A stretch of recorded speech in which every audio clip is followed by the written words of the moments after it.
Jai Shri Ram. We've always wondered, Jai what Shri does Lord Ram mean to us? Lord Ram is the central figure to Hinduism. He's the seventh avatar of Lord Vishnu. And we are inspired by his noble conduct, fearlessness, duty, truth, and he's the guiding light for humanity. In our knowledge session today under Trends Literature series, we are going to discuss Ram Rajya and Ram Mandir and its significance for Bharat.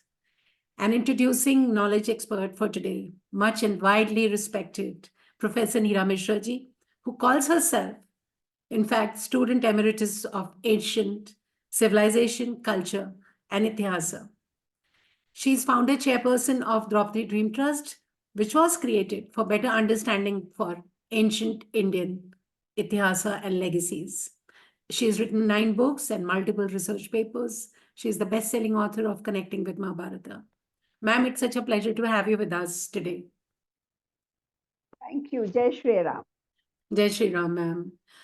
To begin with, I must say that Ram Rajya is a phrase that has echoed on a land since time immemorial, and it incorporates, as for me, both religion, that is Ram, and politics, that is Rajya, signifying that both of them are inseparable.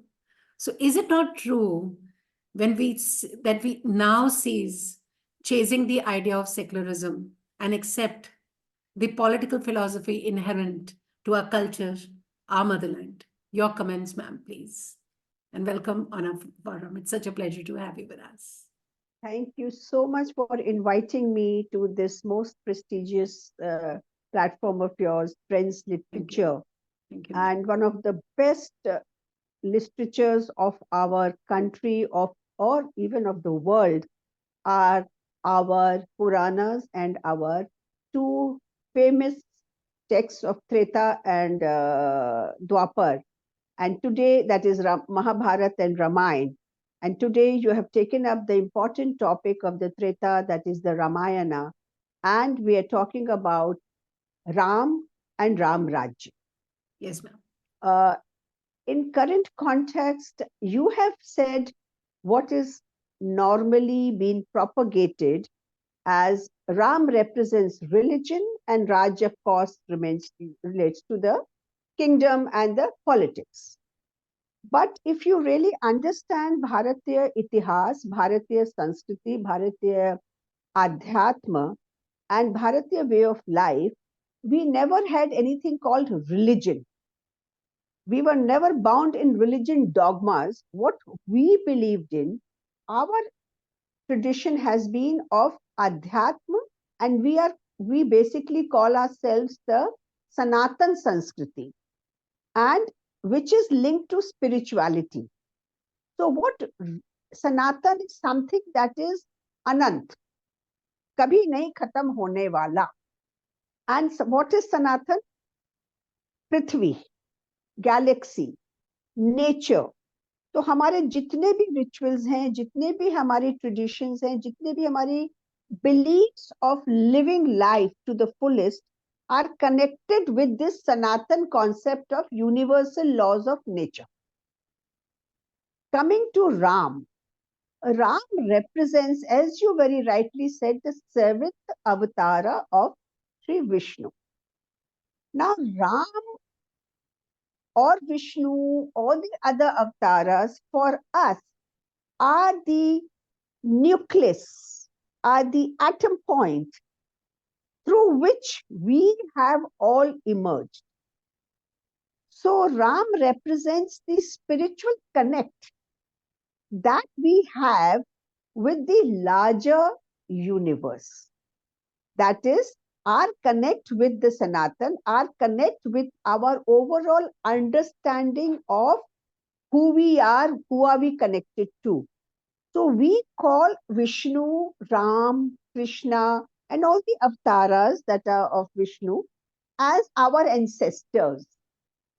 And we look up to them, their philosophy, they have lived a life through which they have set examples of what is almost, we should call it the most perfect system or perfect human being, perfect rules and regulations that should govern an individual and the Rajya. So Ram Rajya basically means that system of governance, that kingdom which follows the principles, the examples, and the exemplary traits set by Sri Ram. Now, as you said, seventh Avatara, that means before that, there have been many avatars. And as per my little knowledge, uh, this is what we see in Ram is the embodiment of generations of imbibing knowledge, understanding what is good, what is not good. So the principles that Ram followed came to him through his Raghu Vansh. Ram is basically Ikshvaku king, and Ikshvaku, the son coming from the son lineage.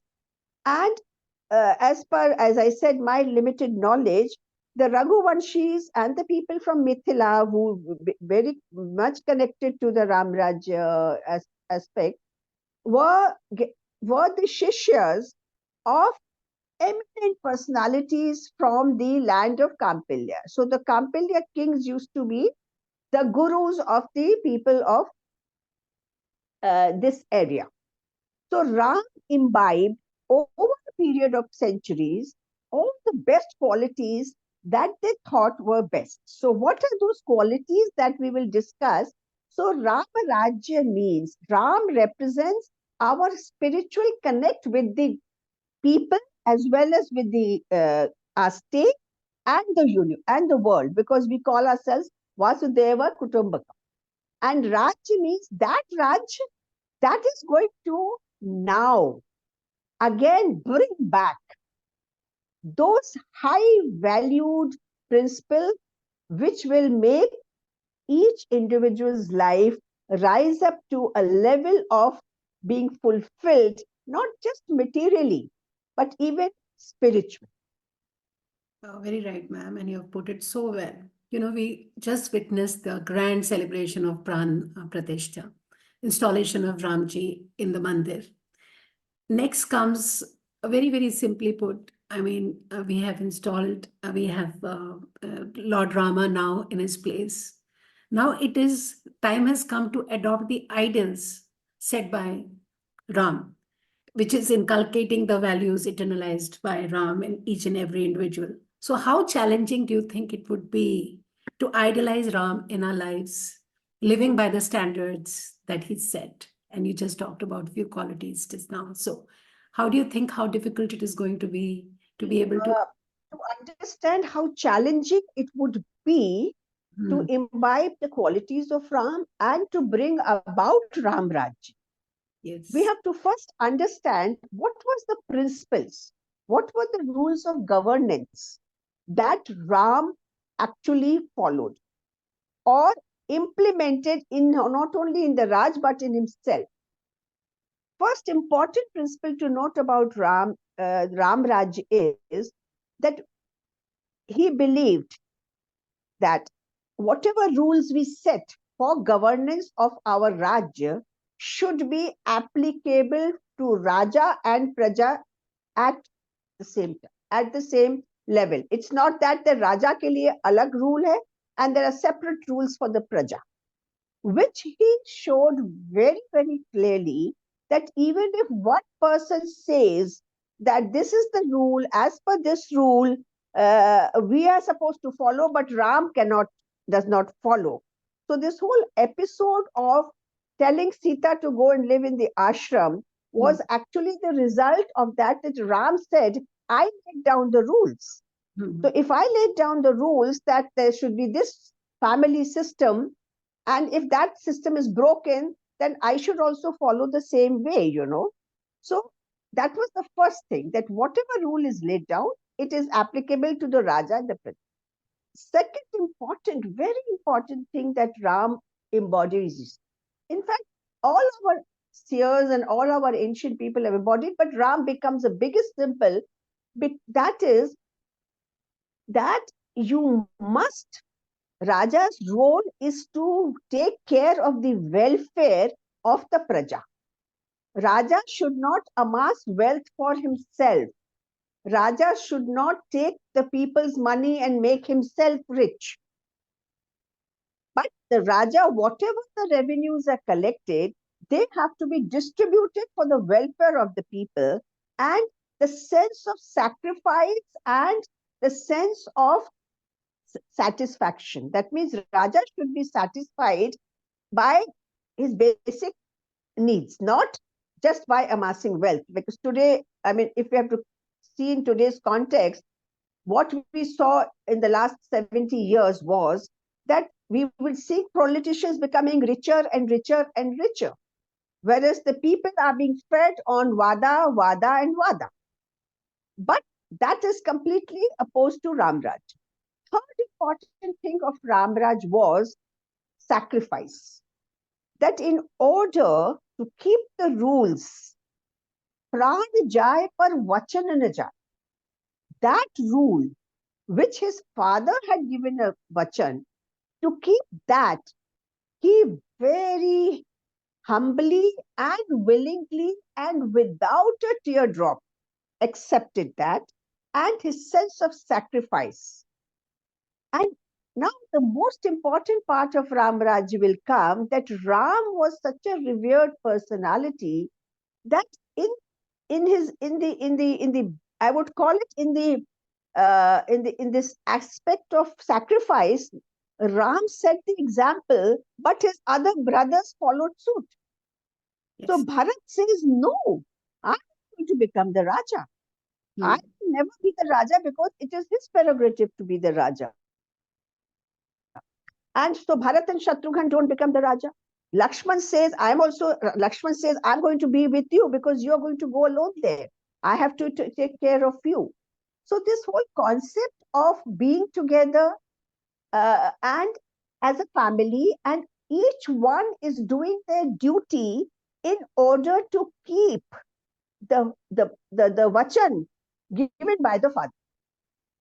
So tyag, tapasya, treating fourth important thing, that no human or any other species, see हमारे यहाँ तो birds को, animals को, trees को, we take everybody as our part of our family. So when he sacrifices his this kingdom, goes to the 14 years exile, see what he does. He mixes with each and every one, चाहे वो शबरी के झूठे बेर हो, चाहे वो निषाद राजा के साथ बैठ के काम करना हो, चाहे ये जो वानर सेना के साथ मिलना हो, each and every one that he came across was like his own family. So that is another. So there are these pillars that stand out as principles. The principle of equality, everybody is equal, koi na uncha hai na neecha hai. The principle of tyag, sacrifice, not, there's no personal greed. That is the second pillar. And third pillar, that whatever rule is made, it should be applied to all, whether it is the Raja or the Praja. So these are things. And another important aspect that we understand from Ram, that he does not blame his father or mother for anything. What it means is that he believes that it is niyati, and through our ancestors, because we revere the parents as representatives of God. So whatever they are telling us, they are our gods, and if it is God's niyati. So Ram represents not only niyati, he represents niti, following of niti, he represents tyag, he also represents tapasya. So tyag he does of his kingdom, tapasya he does while he mixes with the rishis, he mixes with the people. So tapasya is not just sitting down in one part and doing puja. Tapasya is when you live your life with all challenges के साथ, difficulties के साथ, but do it with humility, do it with care and love and bring everybody together. So you become part of the whole, but the long-term objective is to set an example for the whole. Because that is the rule of a Raja. The Raja should be a figure to be revered, a figure to be looked up, the hero that we call, our icon that we call. So that is why Ram Raj is coming back, because we are seeing a lot of these little qualities of sacrifice, rule of law, even in gradually creeping into the system, which is completely devoid of anything, where it was the rule, it was a system of privileged and not privileged, the haves and the have-nots. Today we have schemes which are bringing everybody across the board on the same platform. So I see this coming back of Ram Raj as a very, very positive. The mandir is just not a brick and mortar piece, For us, this mandir is a symbol and the pran pratishtha. You see, our Sanskrit, we all know science. Science says no energy is lost. Energy just transforms. So we believe that we take birth and rebirth, and the energy, as per its actions, as per its properties, takes the different form. So as per our karmas, we keep on rising higher and higher in our life. Same way, since we believe that there is energy in everything, when we make the pratishtha, if you will notice the Ram ki Lalla ki jo pratima bani hai, that murti, the statue has been made from a 12,000-year-old rock called Shaligram rock, brought from Nepal. So there are certain types of rocks, qualities, which can absorb energy very well and which are suitable. In fact, we have a male and a female stones also. People who are knowledgeable about making temples know that.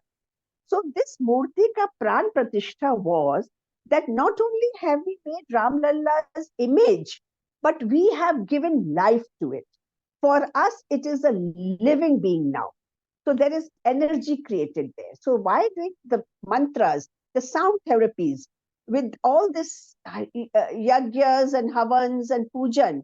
So pujan is basically the process, the technology of using sound therapy and I would call it in very simple words, the words that are said, they have a frequency. So like in music, you see every word is a frequency. The mantras also have frequencies. So with that frequency, that imbibes in it the energy. So that fills that whole area, this mandir, the building, becomes energized with a spiritual quality. So anybody who goes there, they are at once find themselves at peace, in tune with the universe. And who represents the universe there? It is Sri Rama who is representing the universe. Ma'am, you've said it so well. You've summed it up so well, the sentiments, the emotions. And, everyone got emotional on the day of Pran Pratishtha. There was a reason. And you've said it so well that the whole atmosphere, the spiritual journey that one takes when one is there, and it's beyond imagination. It's for all us Indians to realize, and we have realized it so much in time. But ma'am, do you think that Ram Rajya, the very concept, will strengthen Bharat as a world leader? And do you think that after opening of Ram Mandir, the soft power of India will be really recognized intentionally? So where do you see the significance of all this Ram Rajya, Ram Mandir in the wider perspective? Maybe what all do you think it holds the significance for Bharat? See, as your previous question said, this is a continuation that the challenges. Yes. What we foresee now is that definitely the type of the resonance that we found of the Ram Rajya across the globe. I mean, we saw people celebrating in America, we saw people celebrating in Middle East, we saw people celebrating across the continents. Yes. So, and that is possible because India is a place which has been a place of knowledge power. And the knowledge power of India has spread across the world and shown its caliber. The talent and caliber of Indian knowledge power is revealed across the globe now, whether it is Australia, New Zealand, America, Europe, you will find Indians across board doing so well. So people are realizing. So that was one reason. Another reason is that in the last 70 years, unfortunately, of course, we know what happened in the last 1,000 years, that we were completely disconnected. And because we were disconnected, then there was this big Machiavellian, concept thrust in our knowledge system that this is all mumbo jumbo, and this is no science, this is no this thing. All our gurukuls were destroyed, everything, and a system of education they created, which was for white collar jobs and blue collar jobs. So all you have to learn is learn skills which will suit the British to rule over us, so they can become our master. What has changed with the Ram temple is that because of the last 10 years work done by this government to make India the center of soft power. You see, we started with small thing called yoga. Yoga was considered something, funny, but yoga became an international.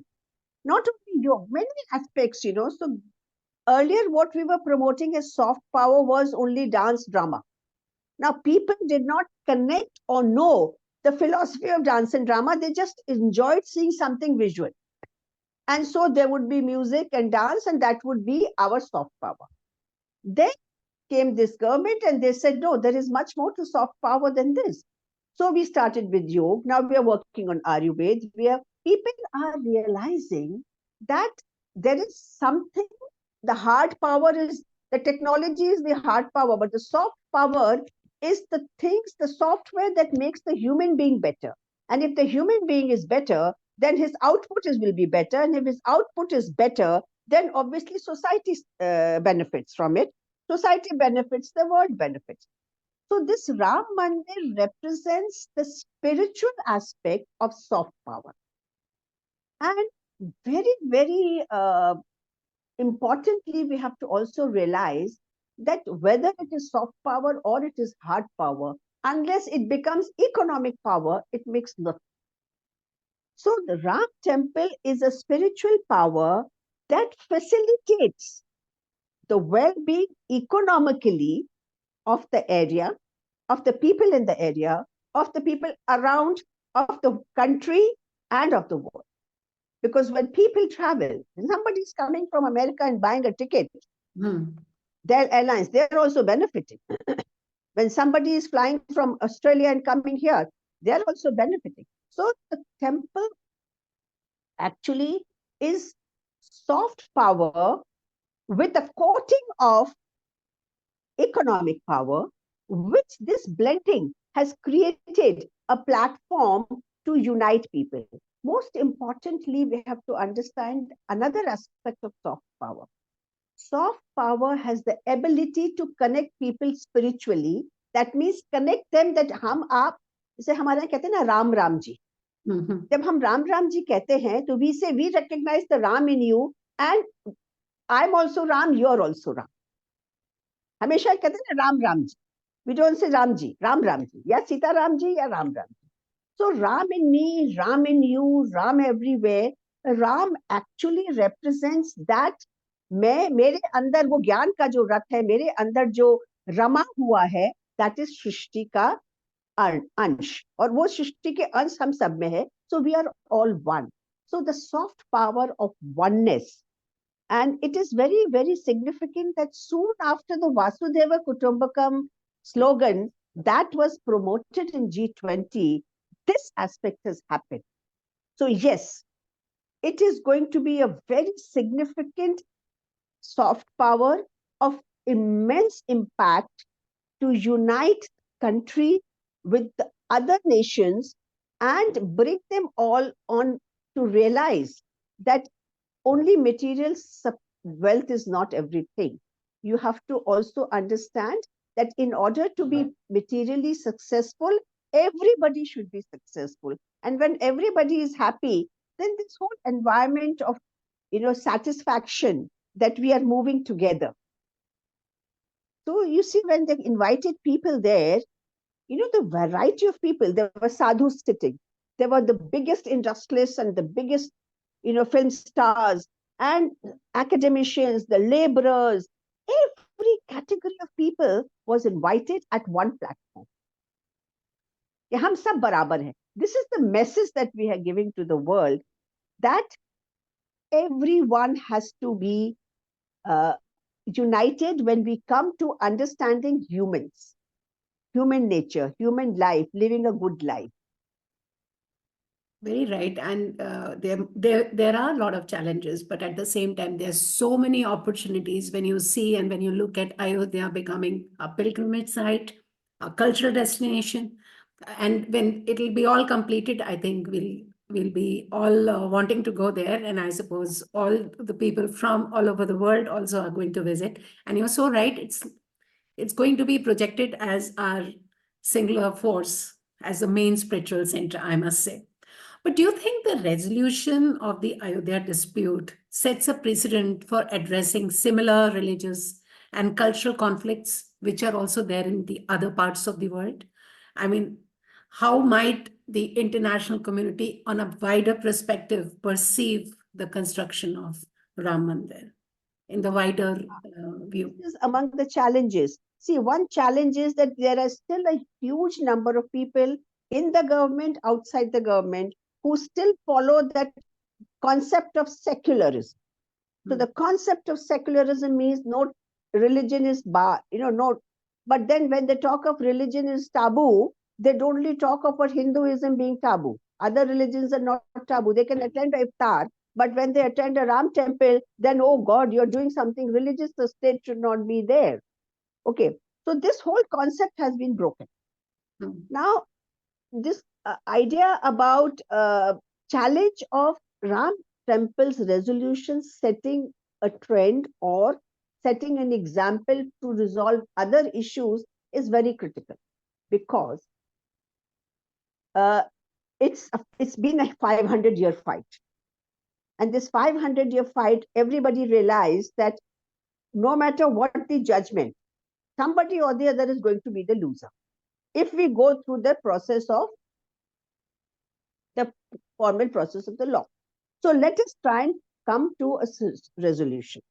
So they made both the parties sit together, and they realized that yes, the fact there is no denying the fact that there was a temple there, which has been scientifically proven.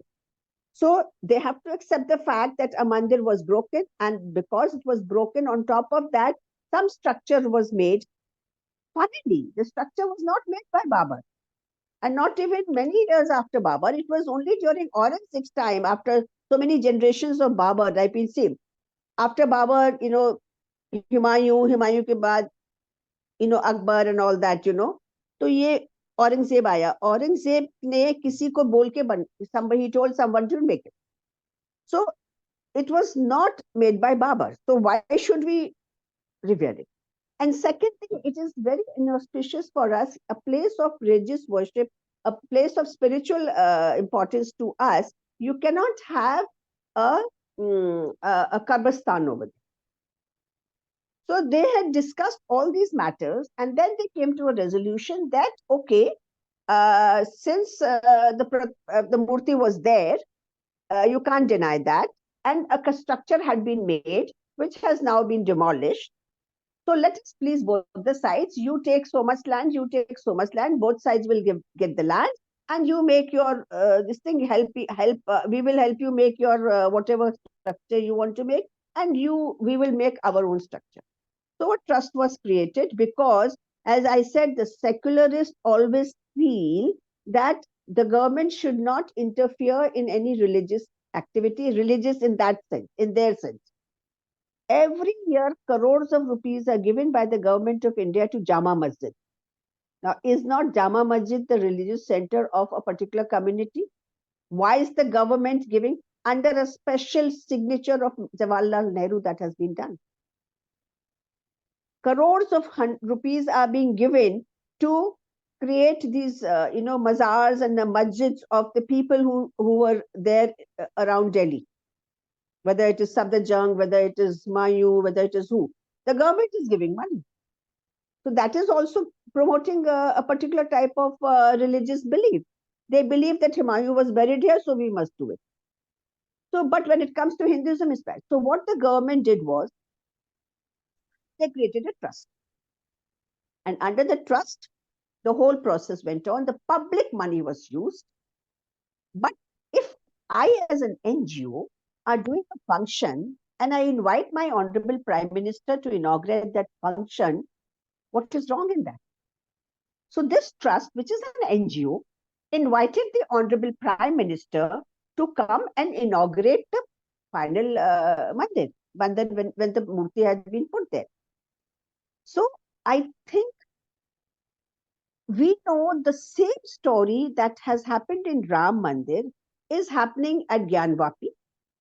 The same thing is happening at Mathura and many places, even in Qutub Minar in Delhi, Purana Killa. There are two temples inside Purana Killa. We have the inscriptions. Safdarjung, we have inscriptions of temples inside. Maroli, openly you can see those structures and murtis over there. So the same resolution, the same way, I think the parties should sit down and instead of wasting time and money on fighting legal battles, they should accept the fact, yes, some wrong was done, and that wrong can be rectified by both of us sitting mutually and deciding, okay, you want to create a masjid for your somebody, okay, we give you this land, you do it there, but leave our sacred place aside. So this is what we feel. This resolution should open the door for amicable resolution of disputes of major significance of countries' historical journey, that is Krishna Janmabhoomi, the Gyanvapi, and Qutub Minar, and many such places where important temples had been built. Of course, there are 4 lakh temples that were destroyed. And all those 4 lakh temples, if imagine, go to the court. I mean, generations and generations will go on spending time and money on that only. And the courts will be flooded and they will not have time to resolve other people's issues. So yes, importantly, the Ram temple resolution should set an example to the people to resolve other issues in such amicable way. And I want to share something very interesting in this respect. While this temple was being, the inauguration ceremonies were on, there were a lot of people who were being interviewed in the local areas there. Even one person from my, place, Kampilya.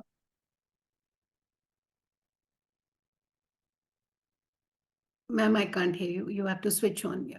Agrees and tells me what is, what I used to wanted to know what is Shia, what is Sunni, what is what. So he says, I am a Muslim, but I am a Sanatani Muslim. That Okay. means I believe in the Sanatan faith. And at some point of time, my ancestor had converted to Muslim. So I follow the Muslim channel. That is, some people follow Buddhism, some follow Jainism. I follow the Islam. But I'm a Sanatan. Same way in Ayodhya, there is this whole village which has the sajra, जो पूरी life lineage की chart होता है, Vanshavali, and they show in which generation who converted, and we converted from there, but we still follow the Sanatan system in our marriages, in our daily life. In fact, some of those people said we don't even have non-veg because we know who we are. And we should also make the people of our country realize, as the Indonesians have realized, they very, very proudly say, we have changed our religion, but not our ancestors. Wow. So our culture, when they have shadi, they do the Ram ka, ceremonies. They will do Krishna Leela, things like that. So yes, I think the Ram temple should be an eye opener for even our lawyers, for even our politicians, that not to not to sort of incite political hatred among people, and try and resolve these issues. Let everybody be happy with what they want to preach, what they want to follow, but empty the places that are sacred to us. Because the space has a value. The geographical indicator has its own energies. Why is it that this place has that energy? Why is it that all the Karm Kand and all the Charak Samhita was in Kampilya? Why is it that Indraprastha was created here? Why is it that Ayodhya is there? So there are these geographical energy centers. If you will notice, all our Shiv temples, they come in one straight line if you map them on the map of India. So there are very important geo energy centers. So yes, I think taking too much time to answer one question, but then I'd like to take the other question now. Yes, ma'am, we have few minutes left, but I must say that in this age of very, very meaningless disputes and wars, Ramji, as such, is an idol. He can be an idol to all the leaders and common people of the world. So your maybe perhaps last few words of wisdom, and maybe we'll come back for another session on this topic. But right now we have few. Because it's an endless session. Even to describe the temple is it's like a complete new journey. It was made by the Sompuria family, which has been into temple construction for ages. The three of them made it, and there's so many people involved. That's another story. But yes, I would like to say that Ram temple is a symbol of Bharat's identity. It is going to be, if I could use the word in inverted commas, the Vatican of Bharat. Sanatan Sanskriti, and the way the things are being developed over there, and we have seen plans of 8 gateways coming from all 8 directions, and huge infrastructure. It is going to boost the economy. Just this day after the inauguration, 5 lakh people visited. And by today, yesterday evening, I heard 11 lakh people have already visited. So can you see the people coming together of all caste and creed? It is uniting the nation into feeling that yes, we are one. And also it is boosting local economy, state government economy, and making the whole world understand that the civilization which has deep roots just needs a few drops of nourishing, and it flourishes again as a beautiful tree. And very soon this tree will give us fruits and flowers, which will become not only palatable and make the digestive system, political digestive system better, but fragrances of these flowers will spread across the world.